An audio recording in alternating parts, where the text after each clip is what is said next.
មានលេសទាំងអស់នេះអ្នកនឹងមិនអាចចាប់ផ្ដើមរត់បានឡើយ1ចាំស្អែកចាំថ្ងៃអាទិត្យចាំថ្ងៃច័ន្ទចាំថ្ងៃនេះចាំថ្ងៃនោះ2រៀងព្រឹកពេកមេឃរៀងយប់រៀងងឹតពេក3ថ្ងៃនឹងដូចអត់សូវស្រួលខ្លួនរត់រត់កើត4ចាំមេឃរាំងសិនចាំមេឃស្រឡះសិនចាំមេឃត្រជាក់សិន5ថ្ងៃនឹងរៀងអស់កម្លាំងធ្វើការរៀងហត់សូវមានកម្លាំងរត់អត់កើតទេចាំថ្ងៃក្រោយ6ថ្ងៃនឹងញ៉ាំរៀងច្រើនពេកចឹងរៀងតឹងពោះរត់អត់កើតទេថ្ងៃនឹងញ៉ាំតិចពេកអត់សូវមានកម្លាំងរត់ឆ្អែតពេក7ចាំទិញស្បែកជើងរត់សិនចាំមានកៅអៅរត់សិនអញ្ចឹងបើសិនជាខ្ញុំមានលេសទាំងអស់ហ្នឹងប្រហែលជាខ្ញុំអត់បានចាប់ដើមរត់ទេអូខេឥឡូវគ្នាយើងមករត់ជាមួយនឹងក្រុមខ្ញុំហើយថ្ងៃនេះយើងនឹងរត់16គីឡូ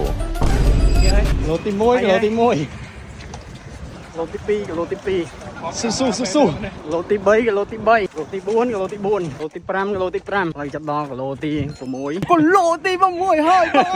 Oh my god ចឹងទាំងអស់គ្នាគិតថានេះជាពលឺគេណា This is sign of God គីឡូទី7គីឡូទី7ទី8គីឡូទី8 Let's go គីឡូទី9គីឡូទី1គេទីបំផុតខូតរត់បានមកដល់